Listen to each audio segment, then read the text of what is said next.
Hey, everybody, welcome to the Jimmy Dore Show. I'm here with the Miserable Liberal and special guest Nico House from the MCSC YouTube network. How you doing? I'm doing fantastic. How about yourself, Jimmy? Fantastic. Good to see you. Hi, Jimmy. Hi, Steph.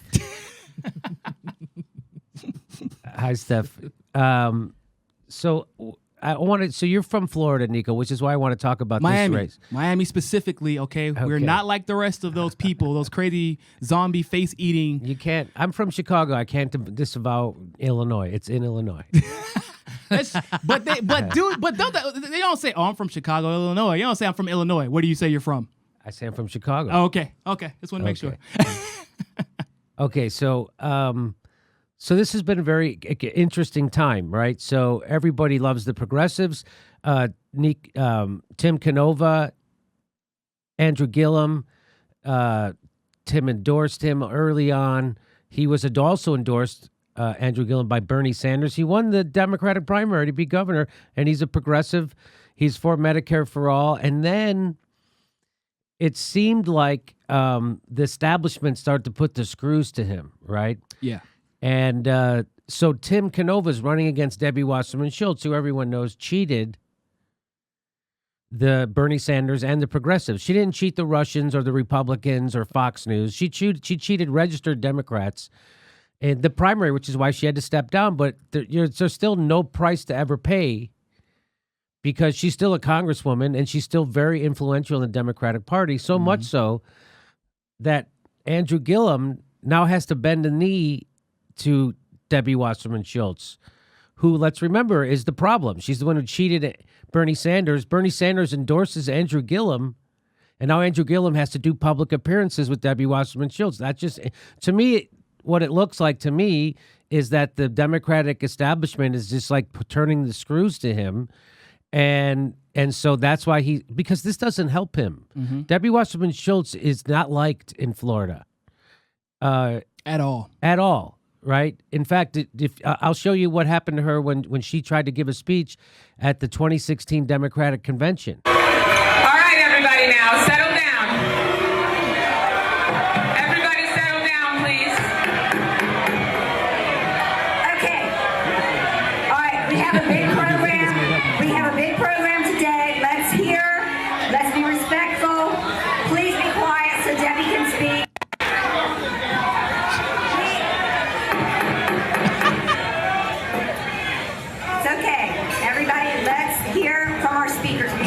Speakers as well. Thank you all so much. Her face. The face. Oh, that should be a meme. So that's why I think this, it helps her because he's a super progressive and he's popular right now. He just won the Democratic primary. It helps her. I think it hurts him. Yeah. Although some people say, well, this helps him with the Jewish community. But to be seen, you're supposed to be super progressive, to be seen with the antithesis of that, and a billionaire who instituted the racist stop and frisk in New York City. I mean, these are tough things. And so I think, to me, what do you think, Nico? Do you think it's the party that's screwing him? I think so. I think it's a combination of a few things. I think it's the party's putting the screws to him. I think him not realizing when it's happening, him believing that identity politics can win him an election in Florida, which is not the case. And I don't think that he has a conviction that people thought he did. I think he is a nice guy. I think that he may have had good intentions, but at the end of the day, for me personally to vote for him, it would have to essentially be admitting that he's the one candidate in the history of politics who has taken corporate money and not been influenced by that money. For me to believe that he is going to do well for the environment, it would mean me believing that him aligning with Debbie Wasserman Schultz, who is known as the sugar queen in Florida, is not going to affect the outcome of, you know what I'm saying? Like, he takes money from those people. I thought he did. Yeah, he took like $700,000 in dark money from a super PAC that was created when he started running. And they're on their website, and I wish I could remember what the name of the super PAC was. But Bernie endorsed him. I thought he only endorses people who don't take the corporate money, but it wasn't known because he hadn't reported yet. Oh, really? It was being speculated. Oh, no kidding. But I found out early on that he had taken that money just because I knew people within the campaign. Okay. And that was a big problem for a lot of progressives. And there are people who even were kind of like about it. Now, Okay. eventually, Bernie came out because, one, he needs Florida. And I've been saying for, like, literally the next day after the convention, I said, if you saw the way Bernie walked out, if you hear him literally as soon as he leaves saying, I'm an independent again, that was his I'm coming back speech. He's going to run again. And so that's why I think he endorsed Gillum, because he said, okay, Medicare for all. I can work with that. Now, the problem with that is, and I don't know if anybody's noticed, Bernie Sanders hasn't said a word about Andrew Gillum since he switched that rhetoric and it got called out. Really? Okay, Not on Twitter. I believe not you. on Twitter. He's been he's been in the elections. Early elections have started. He hasn't said go out and vote for Andrew Gillum. He hasn't said that at all. And there's a reason for that. And look at, you slapped the guy two guys who endorsed you in the face because literally she fixed the race for Hillary Clinton against Bernie Sanders, and she destroyed Tim Canova's ballots. Tim Canova endorses you, so what do? You go to a synagogue and call Debbie Wasserman Schultz your sister, and you call yourself a brother from another mother? Come on. At the very least, he's disingenuous, and we don't need any more of that in Well, I Florida. think I certainly hope that DeSantis does not become the governor of Florida, even though I scared don't too. live in Florida. And of course, Gillum, he seems to be, he seems to be what the Democratic Party should have more of, right? As far as what he was in the primary. Yes, the primary, yeah. So now Wait, really quickly, Jimmy, all I know is I don't understand how Michael Bloomberg I don't could know. come out and endorse anybody who's supposedly a progressive. Michael Bloomberg, what did he institute? Stop and frisk. What kind of racist person do I need to come be. and support me in my campaign? I You know. need to think twice about who you're getting in bed with, because that's awful. I mean, that is the height of so people criminal. Do you know what I tell people when they ask me, well, do you want a racist like DeSantis in office? I said the only difference is that DeSantis is an open racist and anti-environmentalist, and that Andrew Gillum is just paid by all and endorsed by all the closeted racists and anti-environmentalists. Well, it is weird So to what's see. the difference? It is to see, right? So DeSantis is like this guy who's got all this racist baggage, but then you put the guy who instituted stop and frisk in New York City. I mean, and then you're BC that's horribly, people.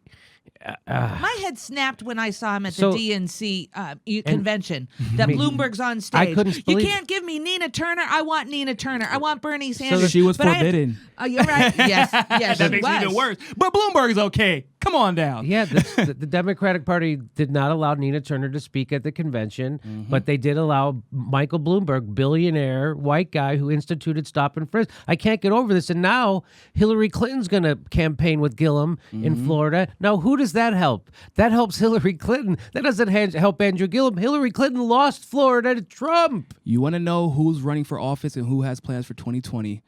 Look at who's helping Andrew Gillum, and look at who's putting pressure on Alexandria Ocasio-Cortez. You will know, and obviously the fake poll that they put up on CNN. But look at who's coming behind, because it's a purple state. You can learn a lot from states like California with the way their voting is structured. Florida and purple states like Florida, North Carolina, you can learn a lot from by seeing who is whoever they are ordaining as a superstar in that state.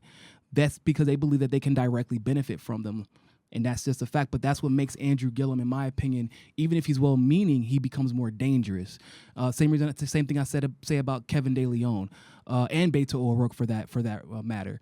When you have a pretty young face who's a minority that can be exploited and seems to have been pretty apathetic about being exploited by the establishment thus far, that means they're looking towards the next office. And Andrew Gillum, that's the feeling I've got every time I've seen him, is that he's looking towards the next office, and he doesn't want to piss off those donors, which is the only reason, because you don't need Debbie Wasserman Schultz to win Florida, but you do need her to win the presidency at this moment. So I think that it's actually look. So Andrew Gillum, they're putting the screws to him. This is how they squeeze the progressives, and then they say you got to go campaign with Hillary Clinton. This is this helps Hillary Clinton. This is It doesn't help Gillum. I that's for swear to sure. God. So here's my theory. Now this might sound crazy, but here it is. Yeah, we talked about this.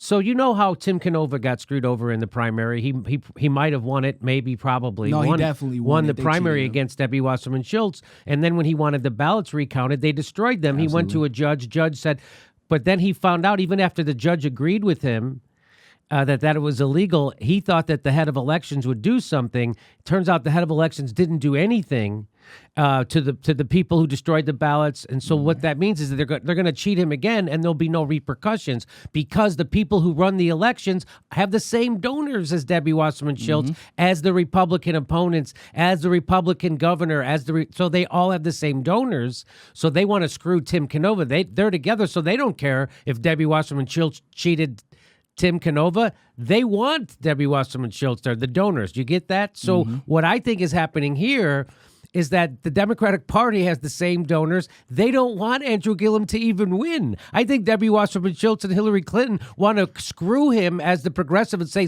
look, the progressive can't win. Why else would they be doing this to him? Why else would they make Andrew Gillum campaign with her? Look how unpopular she is. Her unfavorability, it's unchanged from last November, a record low, 36%. That's from October 1st. That's Gallup News. Hillary Clinton's favorability in the U.S. adults is unchanged from last November, record low, 36. So to me, this is the Democratic Party trying to undermine, just like he said before, they were undermining Bernie's. I think they're undermining Andrew Gillum's campaign, and this is how they're doing it. They're making him campaign with the most unpopular person in the history of unpopularity, who lost to Donald Trump, and then making him be seen with these people. That's also going to screw him. Look how unpopular she is with her own people. So that's my theory. That's how the Democratic Party is undermining a progressive candidate like Andrew Gillum.